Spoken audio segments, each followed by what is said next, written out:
నిశ్శబ్దంలో ప్రేమ చరిత్ర రాయబడింది. పాపుల కొరకు దేవుని కుమారుడు తనను తానే అప్పగించుకొనెను.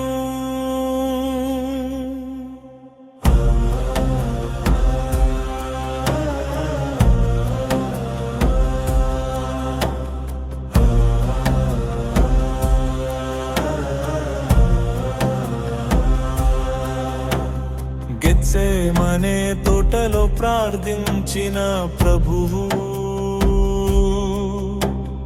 కన్నీరు రక్తమై కారెను. తండ్రి నీ చిత్తమే జరగని అని తనను అప్పగించెను. సిలువ శ్రమ ఎంత ఘోరం, మన పాపాల కొరకు భరించెను. ప్రేమతో ప్రాణం అర్పించిన యేసయ్య మహారక్షకుడు. సిలువ శ్రమ ఎంత ఘోరం, మన పాపాల కొరకు భరించెను. ప్రేమతో ప్రాణం అర్పించిన యేసయ్య మహారక్షకుడు.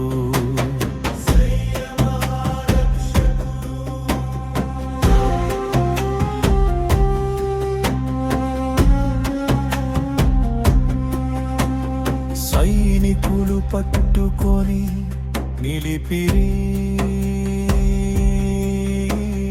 నిర్దయగా కొరడాలతో కొట్టిరి. ముళ్ళ కిరీటం తలపై పెట్టిరి, నిందలతో ఆయనను అవమానించిరి.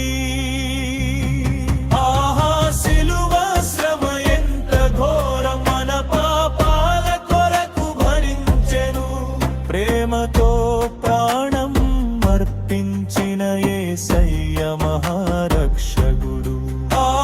సిలువ శ్రమ ఎంత ఘోరం, మన పాపాల కొరకు భరించెను. ప్రేమతో ప్రాణం అర్పించిన యేసయ్య మహారక్షకుడు.